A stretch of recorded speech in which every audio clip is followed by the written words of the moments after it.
Welcome to episode 16 of the Developing Life podcast. Businesses seeking to align their success with social responsibility are met with the challenge of forging identities that not only connect with consumers, but genuinely care for the communities in which they exist. What systems can they implement to ensure that their brand not only thrives in the market, but also actively supports the health of our planet and society as a whole?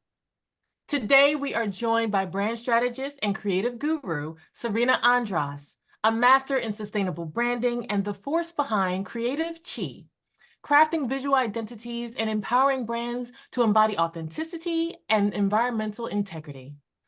As a passionate advocate for the B Corporation movement, she's worked at the forefront of integrating corporate ethos with environmental stewardship, pushing brands to embrace purpose-driven innovation that is good for the planet. A dedicated mentor in the blue tech space, Serena's journey into sustainability began over 2 decades ago in Miami Beach, where she first merged her artistic design talents with her deep commitment to the environment. She combines her love for the principles of Tai Chi with her expertise in branding, making hers a unique voice to foster brands to prioritize and well-being of both planet and people, a mission she further advances through her mentorship of climate-forward practices and B Corp certification, helping to shape the next generation of sustainable leaders. With our host, Heather Crank, Serena will share how to build brands that not only lead with purpose, but also create substantial, measurable, and positive impacts for a more sustainable world. Thank you, True. Hi, Serena. Welcome. It's so nice to have you on the podcast. Hello. It's great to be here. Thank you so much for inviting me. Of course. So can you just, we had a great intro, but just a little bit about yourself for our audience, what you're doing right now, where you're located while we go through this conversation, and just give a little intro.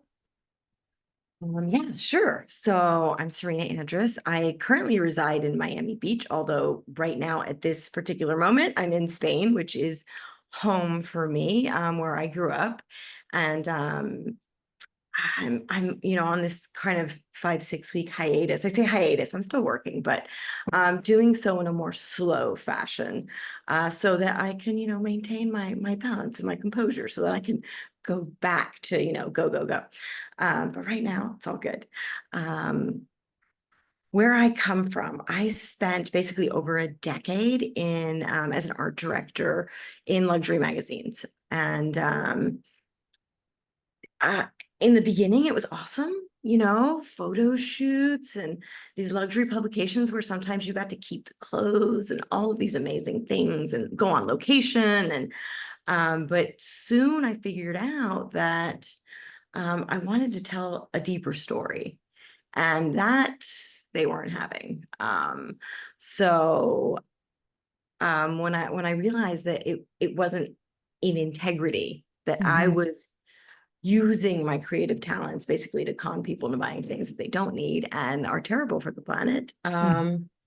I went out on my own, and then that's how I discovered certified B corporations. And I decided that if I was going to be in integrity with that mission of creating a better world, that I was going to certify my agency. And so 7 years ago, I certified my Creative Chi, my branding agency, as a certified B corporation. And ever since then, it's been a journey. It's still a journey. I always like to say that sustainability is definitely not a destination. It's a journey, because we're always learning more. There's always new things on the horizon. There's always more that we can do. So did I get everything you wanted? Yes, that's perfect. So in your journey into sustainability, is there a particular area you're currently focused on with your business? Within sustainability, I'm a lot in the blue tech space, mainly just because I'm a mentor in that space. But I have had clients that, purpose-driven marketplace is one of my clients. Swim school is another one of my clients.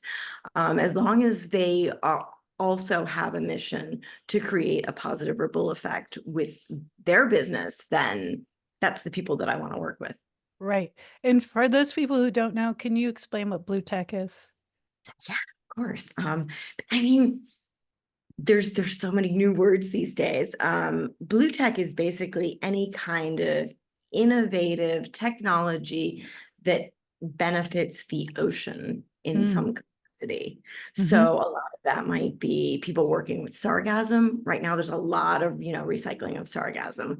But it could be something, as even a swim school technically is blue tech on some level, right? Keeping people safe around water. I feel like it's a big, big space, and it's anything to do with the ocean and leaving a positive ripple effect in the world. Right. And even your name alludes to the ocean, Sirena. If those people who don't know, I think Sirena means mermaid. Am I right? It does, absolutely. My in Spanish, my mother did, I like to say my mother had the gall to call me mermaid. Like that is not something people did back then. Unless you were a hippie, which she wasn't. But she literally called me mermaid in Spanish. Not too long ago, I was doing an ocean event actually, and I didn't hire, somebody else had hired a sound healer, and he reached out to me, and he was a Hispanic speaker, and he was texting me, and he said, could you please tell me your name, because all I see here is mermaid. I'm like, oh yeah, that is my name. I am a mermaid. And it used to be, when I was a child, it was kind of a cutesy thing, and then as I became, a woman, it was kind of sexy. But now I'm like, now I'm growing into that name as a totally different thing. It's more of a calling, a war cry, that siren, that kind of a mermaid. Like now I want to use it as a force, to make sure that I do something good with the ocean. We all know that the perils of what's going on with our ocean right now.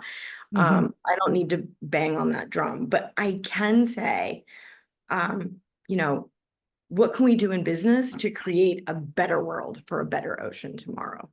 And that's what's in the blue tech space. And I'm seeing all of these amazing startups that just have ideas that where they're getting these ideas from, I don't know. I don't care. Just, come and let's see if we can get these funded and get these going, because time is running out. Yes, that's true.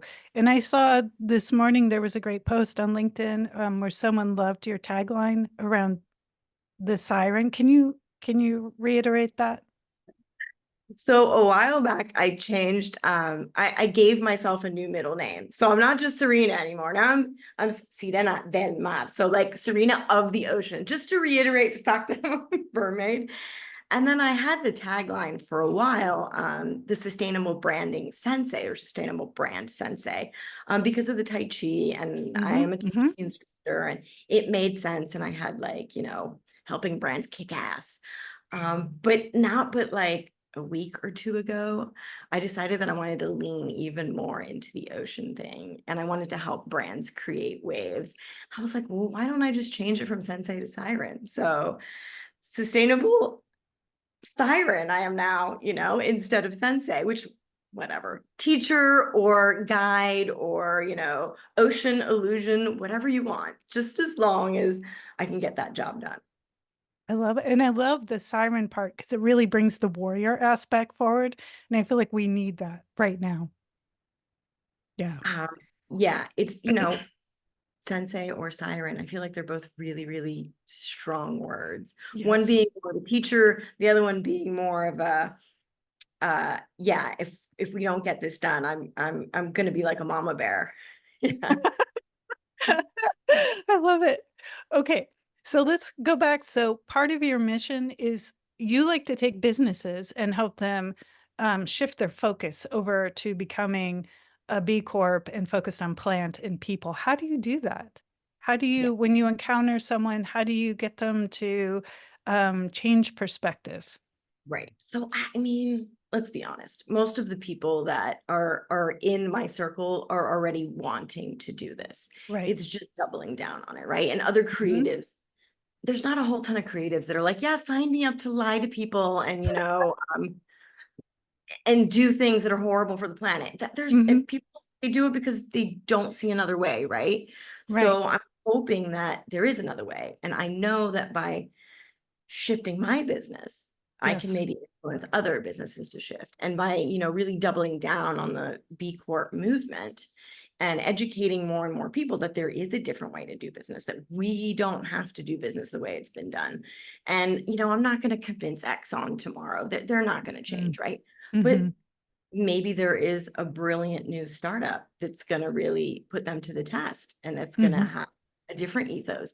And when everybody at Exxon goes and works for this, you know, new XYZ company that really has a great ethos and has decided to go completely, you know, renewable energy or whatever have you that people are really passionate about, Mm-hmm. we create our new world. Instead of, we don't really have to fight the old world. It really is about creating a new way and creating a new world. And that is what the B Corp certification gave me as an individual who worked in a field that I couldn't stand. Yeah. It gave me a way to say, you know, it's not what I do. I love what I do. I love branding. I love graphic design. I love visual identity. I love all of that stuff. As long as I can do it and it has a positive ripple effect, and I'm not, you know, going against my own integrity. So if I could create a world where there's, where I can get more clients, great.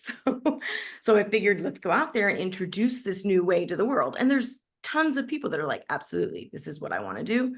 I want to shift my business. And one of those great examples is a swim school in Miami, Oka Aquatics.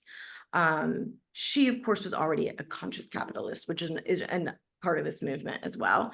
But when she learned about B Corp, she was like, yeah, this is, you know, and all the metrics are here. And if I can do this, I'm like, you know, on board.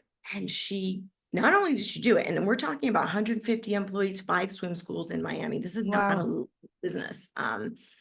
And she took it a step further. And this year, after being certified for 2 years, 1 or 2 years, she just became also employee owned. So now she has 50 owners in this company. So that's really cool. And all of That's these super people are cool. educating their family and their friends and the 150 employees. So that's how we grow a movement, and we change systemically, hopefully change how business runs.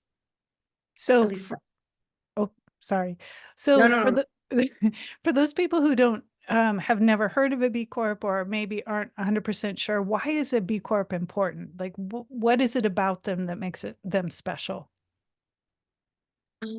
They are, well, currently right now, if you talk about a sustainable business, really aren't any metrics where it's just marketing.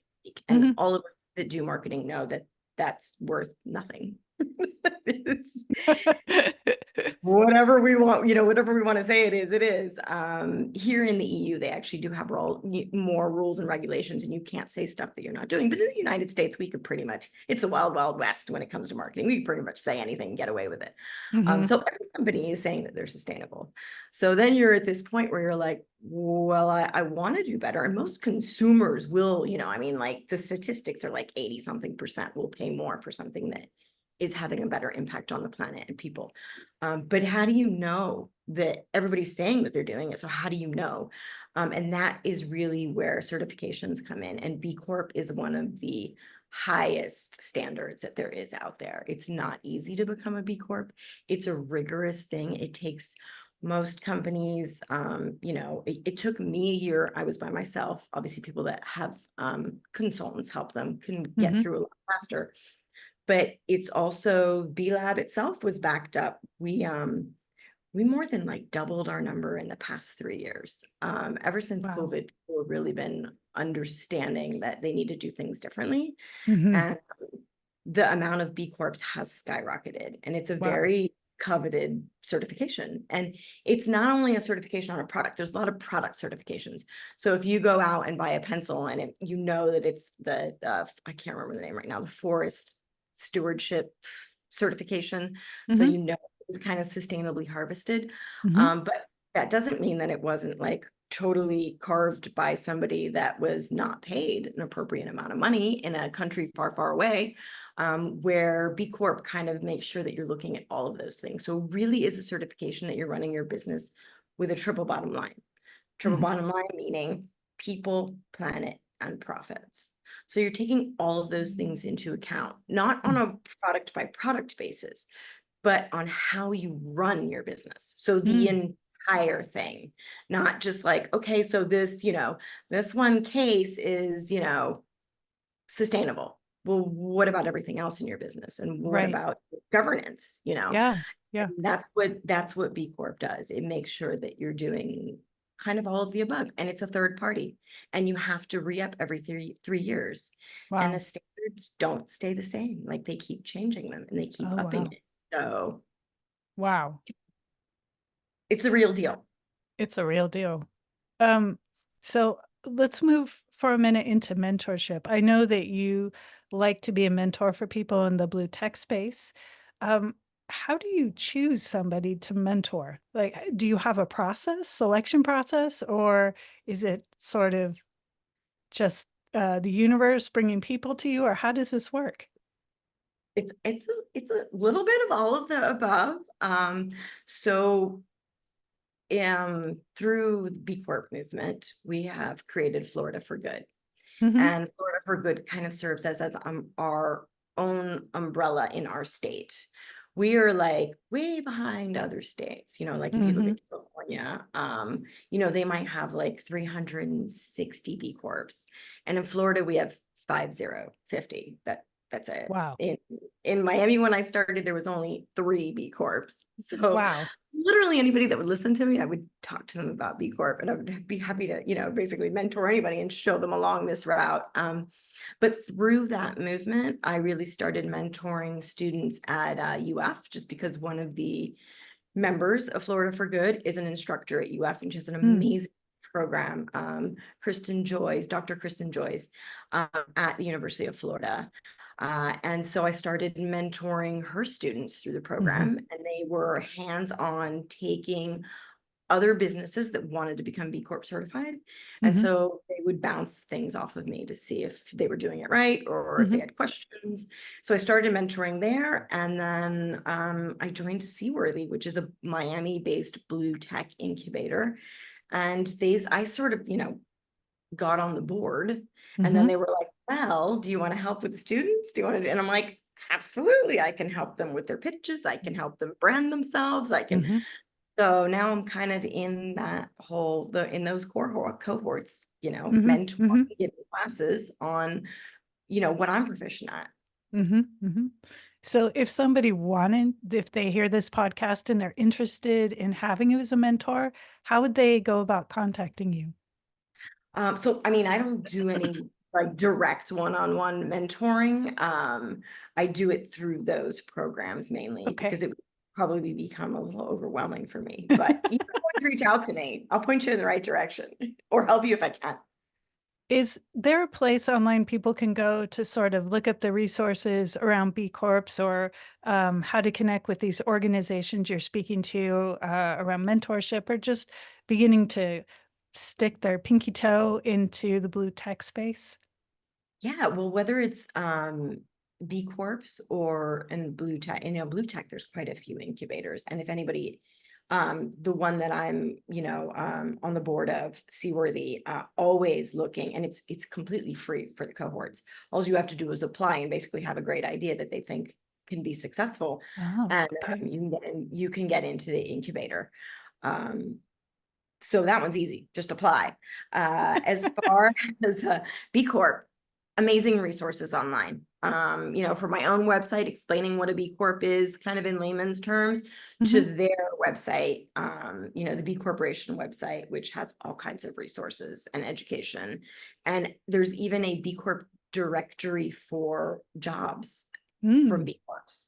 So if you're like, oh, I really want to work for a B Corp, and you go in that directory, and at least you can see, what's available right now.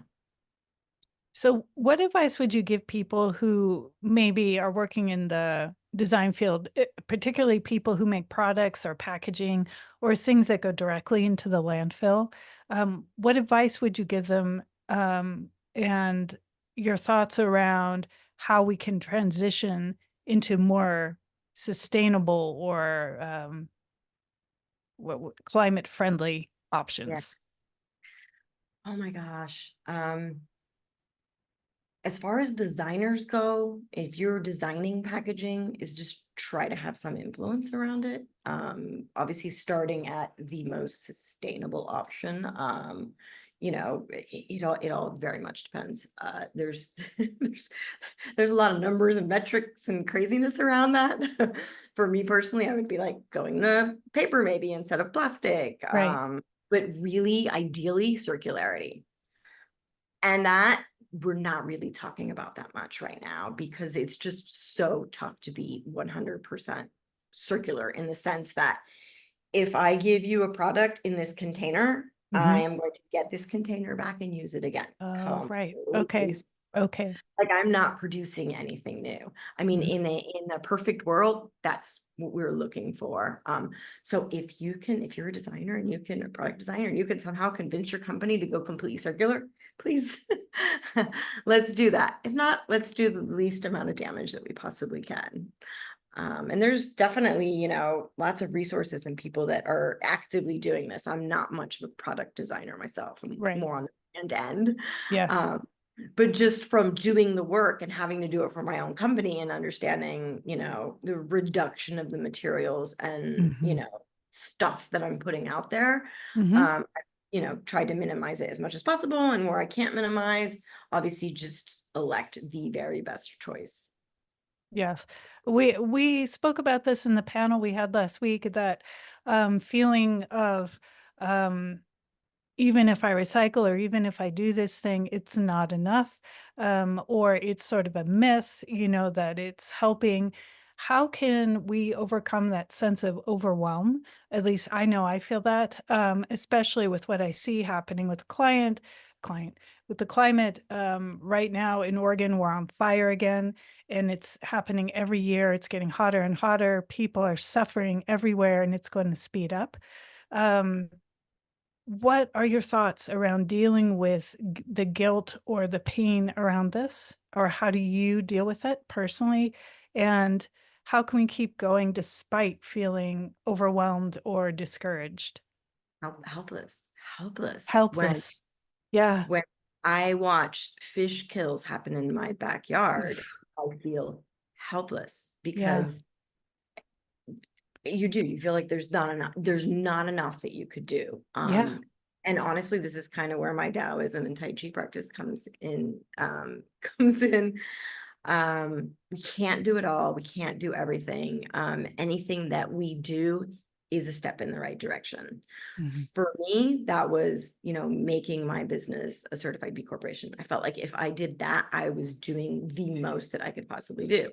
If I can mentor people in a blue tech space and give, you know, help them with my talents so that they're successful and can create a bigger impact. And the more brands that I can help and they make a bigger impact, I'm Mhm. doing something. Mhm. Um, you just have to find what your something is, and it's okay if it's baby steps. It's okay if right now it's recycling.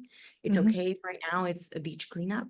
Mhm. I like to say that recycling and beach cleanups are gateway drugs to, you know, doing more and more and more. Mhm. Do anything and don't beat yourself up about it. And we can't control everybody else. And I know that, oh my gosh, I would love to and just be like, okay, all of those horrible corporations, we're just going to make them end now. But that's not the reality. So the only thing that we can do is create a better world for tomorrow, the one that we want to live in, and Mhm. use our talents towards that. And Mhm. unfortunately, that might just have to be baby steps right now. Just make those baby steps as quickly as you can because time is of the essence. Oh my God, it's true. So right now in this particular moment in time, do you have a dream project or dream partnership that you're thinking about? Dream project or partnership. Oh my gosh, I'm sure I do, but you know, I'm in that as a branding person, I'm in that space where I want to, you know, rebrand companies that are really ready to go to the next level with their sustainability, Mhm. um, out in the world and also inside their own companies. Because some of them are just systemically probably not set up. So, any like, yeah, corporate that's like, you know what, Serena, yeah, we're ready to double down on all that stuff. And you know, and it doesn't even matter what it is. It could be Coca-Cola. It's not going to be Coca-Cola. You know, just yeah, ready to make that shift and really say, we want to become a certified B Corp. We want to do everything that we can. We want to make sure that our employees are on board and that they're living a purposeful and fulfilling life through work as well. Mhm. Yeah, and I guess I'm not specific, like I don't have one brand, but or one type of brand, but any of them that are ready to like help create that new world. Mm. So I also am very curious about your Tai Chi background. How did you discover Tai Chi and what drew you to that path? And how do you integrate that in your daily life? I mean, looking back at it, it seems kind of silly. Well, I was working in an office where I did not like my job. So that led to quite a bit of, you know, anxiety and questioning of what was going on in my life. But also, oh, sorry. But also what happened was I had my second child, a son, Mhm. and I was breastfeeding him, and something hormonally was just wackadoo, and I could not work out at all. I've worked out my whole life, and I could barely even do yoga at that point. I would just get these debilitating migraines, and so what I thought is that the only thing that I could even think of doing was Tai Chi. Like, Mm. here's something that's super gentle, Mhm. and that was 15 years ago now. Wow. I've just been doing it since. I'm absolutely in love with it. It definitely balances out my life. And from learning Tai Chi, I sort of dove into Taoism and the whole Mm. philosophy of that is behind that, and really the balancing of the yin and the yang. And when you start applying that to everything that you do, you're like, oh, wow, if we only lived in balance, we would be fine. If we didn't take from the earth more than we really needed and more than it could regenerate on its own, we're golden. So it really is just getting everything back into balance. And Mm, the I practice love that. helps me stay there personally. Do you have a particular practice you use to keep in balance in your day or Yeah. Well, from everything from doing actual physical Tai Chi, yes. to you know, I love Wim Hof breathing. Breathing helps a lot. Ice baths, Mhm. yoga, hiking, just being out in nature. It just hiking and being out in nature, I feel it brings me right back to really being present, being alive, understanding that this is the best that I'm feeling, and that I want to make sure that everybody else gets to feel like this too, which Mm. is why I have that, you know, protection of it. I want it to be here for my kids. I want it to be here for other people that are feeling stressed out, burnt out, or, you know, going in circles. Yeah, I'm Yeah. hoping that everybody has some sort of a nature practice, even if it's just taking a walk around the neighborhood. Right. And especially now, we're moving into this hyper technological era. And one of my concerns is we're spending so much time on our devices and with AI and robotics coming in, there's a potential to be this huge disconnect from nature.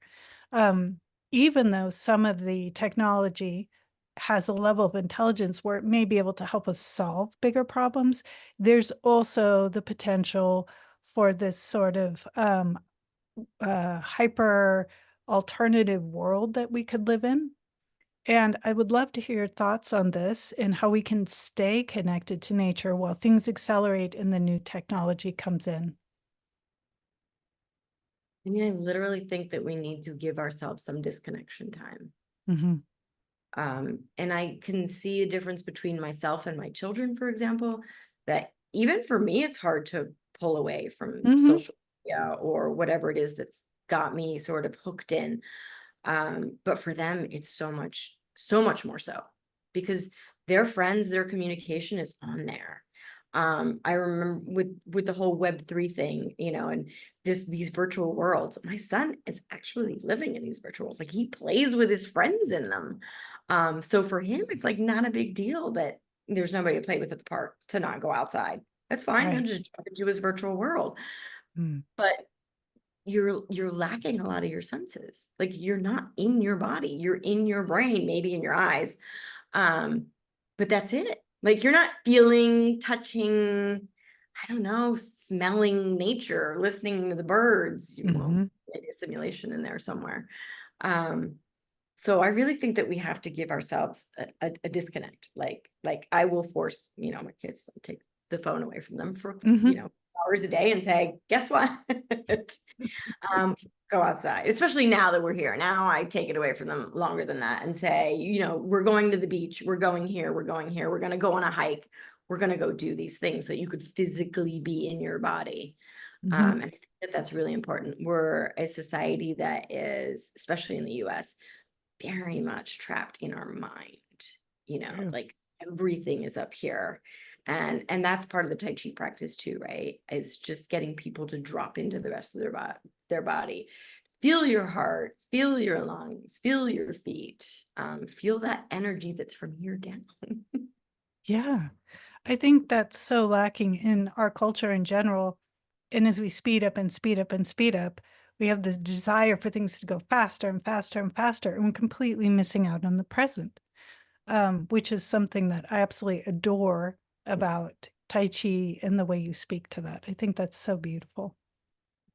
Yeah, being in the present moment is even in business. I mean, we were on a call, I think it was, I'm pretty sure it was Christo, a call with Christo, where he said, stop presenting to your clients and be present. Yes.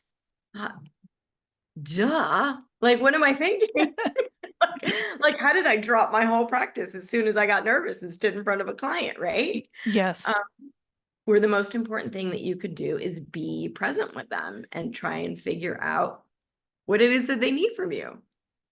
And it's really Yes. about being present with them. Yeah. And that's the trap of speeding up, is that and if you're too much in your head, it's very difficult to listen to other people. If you're not able to be present, there's no way you can give space to somebody else. And I loved what you said earlier about slowing down. And I actually read an article about how important it is to slow down and that you can be a lot more effective. What are your thoughts on that? Absolutely. 100%. And every time, and I'm guilty just like everybody else of the go, go, go, go. I can Yeah. get this done. So I can get this done quicker. Mm-hmm. And I'm sure just like everybody else, you realize how much you screw up when you do that and how you have to do things over again, or how you get in this, like I get in this thinking tornado. And once I'm in that thinking tornado, it's not usually a positive thinking tornado. So I that's when I catch myself and stop. And it's just like, okay, get out of the chair, go outside, do anything, either do some Tai Chi, go for a walk. I love to walk around my neighborhood. I am, you know, lucky enough to live on the water and actually be able to see sea life like right there, whether it's dolphins, or we now have a local sea turtle. I named her Shelly, and now the whole neighborhood knows her. My husband's like, don't tell anybody, they might take her or do something to her. Oh. Hey, they're, you know, a pretty rare animal, but she's amazing. And just to go outside, and I'll wait for 20 minutes for her to come up. And because they have to come up, take a breath. I know her hiding place. That could completely change my day. And then when you go back to sit down at whatever it is you were doing, there's a whole new wave of better ideas. So it's so important to make that space, take that break. I agree 100%. All right, so we are at 1:34. If anybody has any questions, please drop them in the chat and I will make sure and ask. I'm going to give people just a second if they have anything. And we'll just see. So I also love the idea of balance. I think that's hugely important. Maintaining your center and maintaining your balance and being able to keep perspective. I would love to hear your thoughts on, let's say you have a very, very stressful, busy day with your kids, with your clients. How do you come into your center and stay balanced? Um, I wish that I could tell you that I'm always balanced, but I'm human and I lose my crap too. But I think it's in that moment when it's being aware that you're sort of losing it and going, whoa, what was that? And being able to just see it and be present with it and not beat yourself up for it. Hmm. And then it kind of passes like a wave. And then the next time that you run up against that same situation, hopefully you'll do better. But if you lose it and you don't do better, you come back to the mat, right? You just come back to the, okay, I screwed up, I lost my temper, whatever it was. I'm just gonna be with it. And I'm gonna be okay with it. I mean, hopefully nobody is out there punching holes in walls. But if you do, patch it up. Other than that, my practice. Hmm. Definitely my practice. Or even like I just said, just going for a walk when I'm really not feeling like things are flowing for me. So when you're being with something, what does that involve? Like, how do you be How with do the you feeling? be without being, yeah, I guess if you don't have a meditation practice, this probably sounds very strange. Being is like when we meditate, letting the thoughts and the craziness go ahead and go on. It's not about trying to stop them, resist them, fight them. It's about sitting back and sort of watching them Hmm. and being okay with whatever goes by, kind of like birds in the sky or clouds in the sky, and just watching them and understanding that you're the observer and not the thought. Mm. So it's the same practice, right? If I do something that I'm not proud of, or even if I do something that I'm proud of, it's not really me, the person underneath, the core. It's just something that occurred. Mm. And creating space to be able to just be a witness to that, to watch it, Hmm. understand that it's something that happened. It's not who you are. Right. That makes sense. I know it's very Yeah. kind of ethereal, woo woo. But it really is about understanding that every second is a new second and you can birth a whole new you. Oh, that's beautiful. I love that. Okay, I've got two questions for you. Davron is asking, you're an advocate for taking a little more time to make a bigger difference. What kind of influence has that mindset made when it comes to goal setting in your personal life? Or do you have any advice for creatives who might feel the pressure to move quickly just to keep up? Oh my gosh. I think I still fight with this daily. Like, I think that I could be doing so much more and I start beating myself up for not doing more. And once again, just kind of be with it, watch it. And I just tell myself that everything is unfolding in a magical way. Like I will be doing exactly what I need to be doing. And I just keep reiterating that, even if some days I do not believe it and I just think I'm an utter failure and I just haven't done enough. Keep on reiterating that what I'm doing is enough. And as long as you're doing something, Right.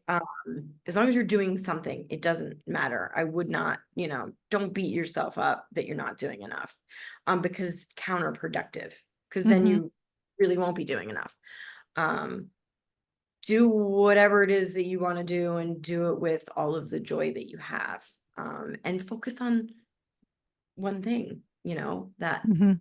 that one thing. For me, I started getting scattered and I wanted to do this and I wanted to do that. And I'm a little guilty of maybe spreading myself a little too thin, but like the B Corp certification was huge for me, and the B Corp movement and helping the Hmm. B Corp Hmm. word grow. And as long as I'm doing that, I feel like it's a win. I'm doing enough. Hmm. And if I can, push my boundaries in my work and, work for more B Corps Mhm. and make more brands B Corps, then it's a win-win-win. Mhm. But I won. I made my business a B Corp. Like, at least I'm doing that. And my metrics and all of the stuff that goes around doing that. So take your wins. Take your Okay. wins. I'm sure everybody has wins. No matter where it is, there is a win in there. I don't care if you were like, okay, I instilled recycling. That's a win. Oh, okay. Question 2. This comes from Brian. What do you feel was one of the hardest aspects toward your B Corp certification transition? For me, it was just, there was a lack of education when I went into it. I was like, I'm a sustainable business. I can do this. I can get the certification. And then when I started going through the process, I was like, oh my gosh, I don't know anything. So I taught myself. There's so many more resources right now. So much stuff available. It was rather new-ish back then. And I was alone in Florida. There was nobody else that I could reach out to and be like, hey, how did you do X, Y, and Z? And now there's tons of resources, and there's me. You could call me and say, how did you do X, Y, and Z? And I'll tell you how I did X, Y, and Z. In fact, Dr. Kristen Joyce has a mountain of resources that her students have that literally cuts the time in half that you need to spend on that, the B impact assessment. Thank you. Okay, if you would like to turn on your cameras and speak to Sirena directly, you're welcome to. We have about 15 minutes left. If anyone else has any questions, we shall see. While we wait. And while we're waiting, Sirena, if somebody wants to reach out to you, how can they find you? LinkedIn is a good place to find me. Okay, DMs. Yeah, sure. There, and Instagram too. Siren Smile on Instagram, and Sirena Andras, or Sirena Delmar Andras on LinkedIn. I love it so much. It's so good. All right, so my final question for you, it looks like we don't have any other questions, is as you are evolving in your career and as you're becoming deeper into the B Corp path, what would you like to see the future look like? What are your dreams for humanity? And what are your dreams for yourself? Oh my gosh. Every corporation is a B Corp. Mhm. And then I feel like we would have a lot of issues resolved just there. The other thing is, just on a personal level, people having some sort of a centering practice, getting out into nature, Tai Chi, yoga, meditation, whatever it is that brings you back to the whole you. So my theory of change is being able to live in a world where we get to be whole people on a whole planet. And I think a lot of the turbulence and chaos, and even like you think of pollution, think about all of this plastic that's in the ocean and in the rivers.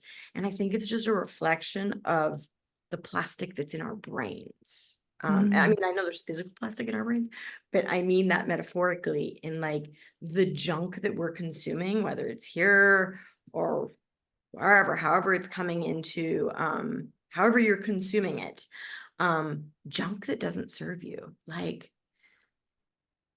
take note of it. Take note of what's the junk, what's the bubble gum, what's the junk food, what's the junk news, and try and get back to something that's more real, that's more soulful, that's more whole person, whole planet.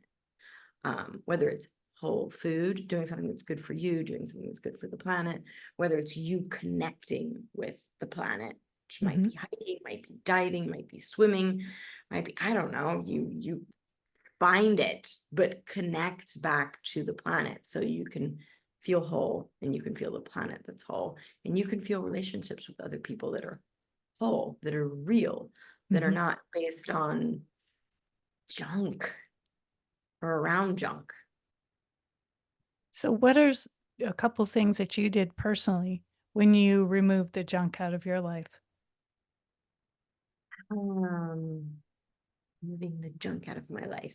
Removing the junk out of my life for me means maybe not buying into some of the drama and creating better, more solid relationships with people.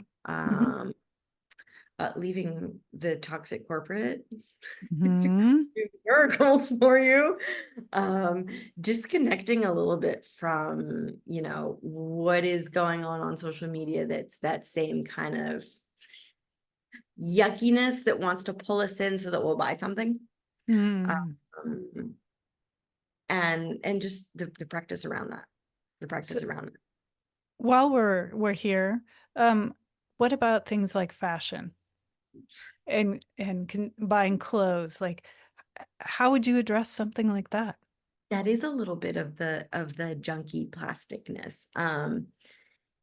There's a couple different sides to that. I understand that people want to feel their best and look their Mhm. best. Mhm. And it's okay to want to do that. I don't want Mhm. anybody to shut that down or turn that off or whatever it might be, to ignore that. Mhm.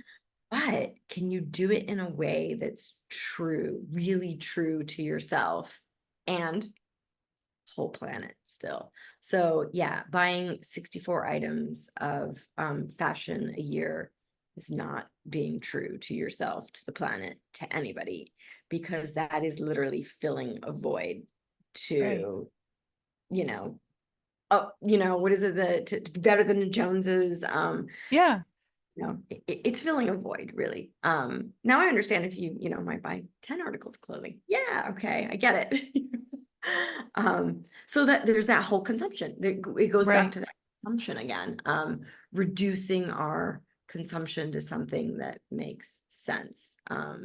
And in everything, in food and drink, in yeah, all of the above. I feel like there's 10 million places I can go from there. And to everybody, that's going to mean something different. But Yeah. where can you reduce, and where do you feel happy to reduce? Like, once you've reduced, do you feel better? Like when I've gone down to, like, not here on vacation in Spain, but back home, I might eat one meal and some snacks. That's it. And then you don't have to think so much about food. You don't, once your body gets used to it, it's a whole different feeling. And I feel at least so much better with less consuming of food. So, and obviously the less consuming of clothes. I mean, I I also try to consume the clothes that I know that are going to have the best impact on the planet. So Right. Yeah.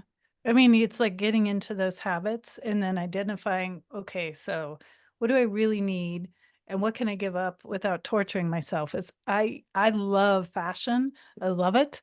I love everything artistic, but I'm also aware that there's quite a price to pay.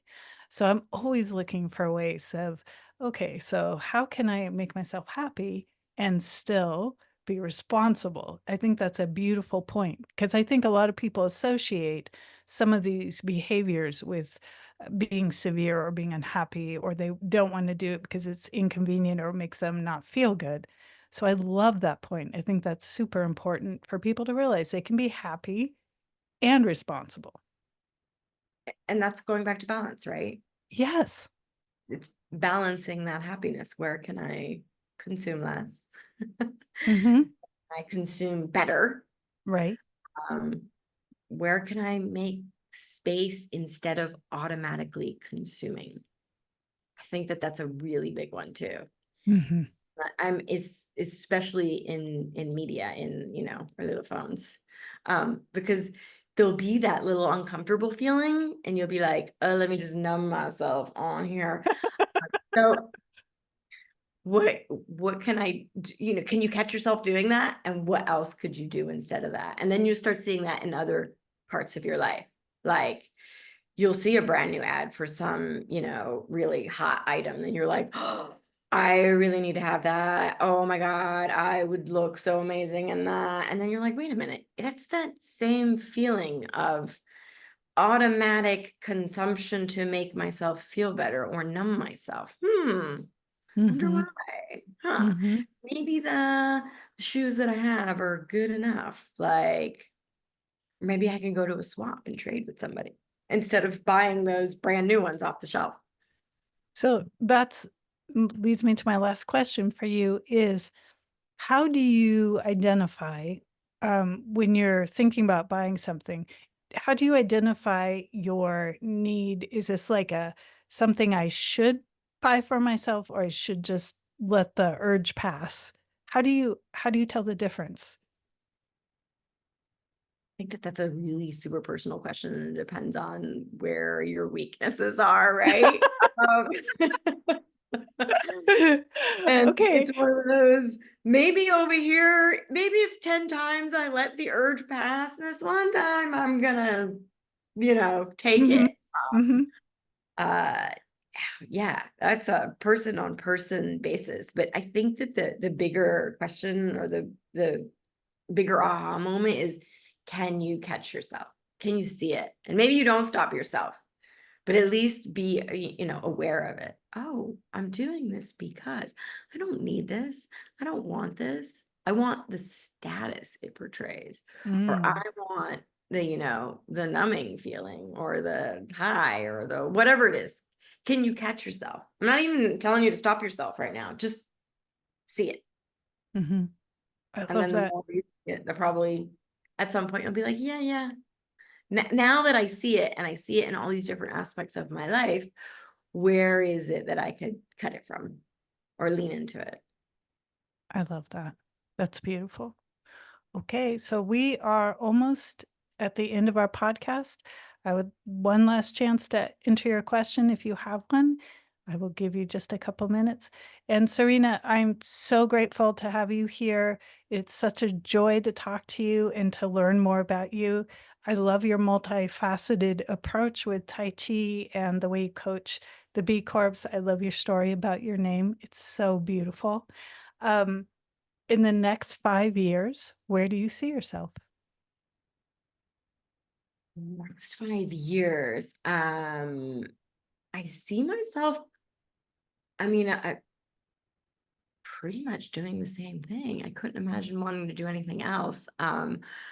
But hopefully with a larger team and Mm. more brands that are out there impacting the world. So maybe just growing a little bit so I could have that much more impact. But then I think about that. I'm like, "What?" And then I think about that and I'm like, why do I want that? Huh? Yeah, World need more brands out there? that's a good question. Maybe the world does need more conscious brands. Put it this way, if I can shift brands, traditional brands from the way that they're operating to beautiful B Corps that, create great impact in the world and, feedback programs and people love working at, yeah, I'll take that any day. That kind of growth, that's good growth. Yeah, right. As Brian says, create the alternatives. Yeah. Yeah, the alternative scenarios. All right, everybody. Well, thank you so much for joining me today. I want to thank the beautiful Sirena for all of her knowledge and wisdom. It is a joy to have you on the podcast. And thank you, everybody, for joining us. We will have this podcast up within a week or two on LinkedIn and across several channels like Spotify, Apple Podcasts. So you can catch the replay or share this if you like it. Sirena, thank you so much. And you can find Sirena on LinkedIn at Sirena Andras. And it's Sirena Smile at, tell me, Oh, Siren Smile on Siren Smile. Instagram. Yeah. Thank you. Thank you so much for joining me, everybody. Sirena, have a lovely evening. I will see you all later. Thank you so much. My pleasure.